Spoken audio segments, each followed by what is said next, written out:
In today's video, I'm going to teach you how to create a movie database in Obsidian. By the end, you'll have a clean structure for storing movie notes and the key plugin that lets you turn those notes into a flexible, queryable database. Start by opening Obsidian. If you already have a vault, open it. If not, create one in a location you'll remember. A dedicated vault isn't required, but keeping your movies in a single place makes everything easier to manage down the line. Next, open Settings. You'll find the gear icon typically in the lower left corner of the app. This is where we'll enable the tools that make your database possible.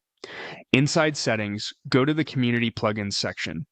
Community plugins extend Obsidian's functionality, and they're the secret to turning a folder of notes into something that behaves like a database. If you see an option to allow community plugins, confirm it. Only install plugins you trust, and be sure to read the descriptions and recent updates so you know what you're adding. Now click Browse to open the plugin browser. This gives you access to thousands of plugins. In the search bar, type DataView. DataView is the engine that will read the fields in your notes and let you organize them as tables, lists, and more. It works by scanning the front matter and inline fields you add to notes so you can later group movies by year, filter by genre, or sort by rating without leaving Obsidian. Click Install on the DataView plugin. Installation only takes a moment and you'll see a button change once it's ready. After it installs, click Enable. Enabling activates the plugin inside your vault. If you ever change vaults, you'll need to enable it again there. It's a good idea to glance at the plugin's documentation from its settings page when you have time, but for now, just make sure it's turned on.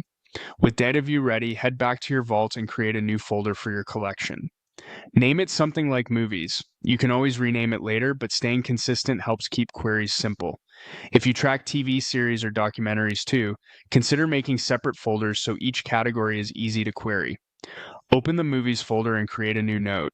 Name it after a film you want to track. A naming convention helps with quick scanning, for example, title followed by the year in parentheses. Keep it simple, readable, and consistent across all your notes. Now add the details for that movie as properties. At the top of the note, use the Properties panel to define fields such as title, year, genre, director, cast, runtime, rating, status, and date watched. Obsidian properties play nicely with DataView when you use the same field names every time, so decide on a set you like and stick to it.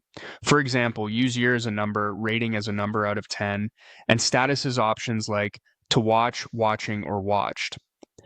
For genre, you can use a list so multiple values like action and sci-fi are captured. If you prefer tags, you can add a tags property or include tags directly in the note. For a quick summary, add a synopsis property, and if you keep posters, add an image property with a file link. The key is consistency. The more standardized your properties are, the more powerful your database becomes. Write a brief note body under the properties with your thoughts, favorite scenes, or pull quotes. The properties are what DataView will query, but the note content is where you can journal your impressions and make the database personally meaningful. Repeat this process for each movie you want to include. Create a note in the Movies folder and fill out the same set of properties. You now have the foundation of a movie database, a structured folder of notes enriched with consistent, queryable fields, and the DataView plugin enabled to read them. From here, you'll be able to build views that list your movies, sort them by year or rating, and filter by any property you've defined, all without leaving your notes.